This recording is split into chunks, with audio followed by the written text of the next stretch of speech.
कांग्रेस के वरिष्ठ नेता एडवोकेट सत्तार खान ने विपक्ष पर आरोप लगाते हुए कहा है कि जिस तरह से मौजूदा सरकार में महंगाई और बेरोजगारी लगातार बढ़ रही है, इस बार यकीनन महाराष्ट्र में महाविकास अघाड़ी का ही झंडा फहराएगा। देखिए, हर पार्टी में काफ़ी इच्छुक उम्मीदवार होते हैं और पार्टी है कि सभी को टिकट दे नहीं सकती, उसकी एक मर्यादा होती है। महाराष्ट्र विधानसभा में कम से कम 288 उम्मीदवार को ही टिकट दे सकते हैं। तो अब हमारी कांग्रेस पार्टी है जिसकी 137 साल की परंपरा है, इसमें काफ़ी लोग इच्छुक होते हैं। अब वक्त पे समय पे एक मर्यादित लोगों को ही टिकट दिया जाता है। इसी तरह हर एक पार्टी में होता है, इच्छुक उम्मीदवार ज़्यादा होते हैं।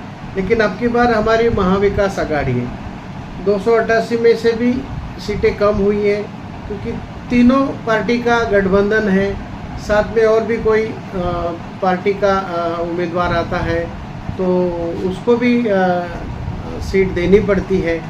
तो ये सब मामला मेल जोल का, तालमेल का होता है। तालमेल अगर अच्छे से रहा तो फिर सत्ता में आसानी से आ सकते हैं। इसलिए अब की बार महाविकास अघाड़ी का ही महाराष्ट्र में झंडा फहराया जाएगा, ऐसा आपके चैनल के माध्यम से मैं कहना चाहूँगा। क्योंकि कांग्रेस पार्टी ने कई विकास काम किए हैं, 150 साल की परंपरा है, आप इतिहास गवाह है। जितने भी डेवलपमेंट के काम हैं कांग्रेस के ज़माने में हुए हैं। अब कभी कभी वक्त ऐसा आता है कि हमने मंजूरी दी, काम हो गया और उसी वक्त चुनाव हो गए, दूसरी पार्टी अगर आती है तो वो उद्घाटन करने का श्रेय ले लेती है। ऐसा कहीं कि आप ऐसा गौर करेंगे ना, ये जो 1500 रुपये दिया है, लेकिन दाल का दाम कितना बढ़ चुका है, तेल का दाम कितना बढ़ चुका है और कई जो सीधा जिन्नस जिसे कहते हैं हम, खाने के उपयोग की जो भी चीज़ें हैं उस पर गवर्नमेंट ने बहुत सारा दाम बढ़ा चुके हैं।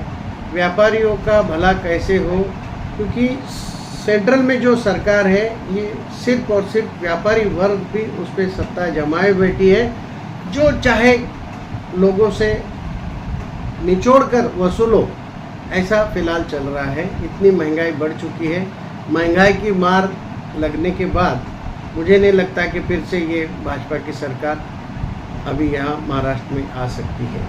सर, हाल में ही बाबा सिद्दीकी को सरेआम गोली मार दिया जा रहा है, तो मतलब राजनीति किस हद तक जा चुकी है।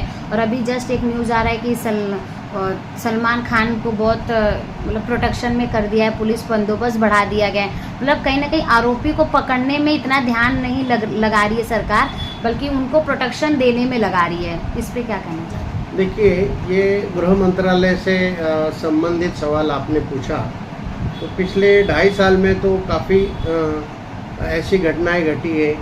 कई सारी बच्चियां या महिलाओं पे जो रेप खुलेआम होते हुए दिखाई दे रहे हैं।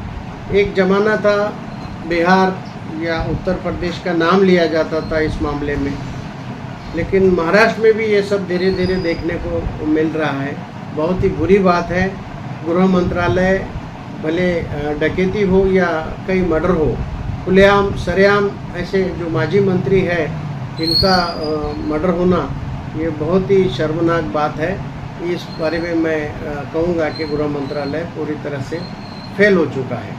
प्रोटेक्शन देना और जो आरोपी है उनको न ढूंढ पाना, या अब टीवी और इसमें बताया जा रहा है कि उनको उस वक्त अरेस्ट कर लिया, ठीक है, लेकिन ये नौबत क्यों आ रही है, इसका हमें सुराग ढूंढना चाहिए, ऐसा मैं कहूँगा।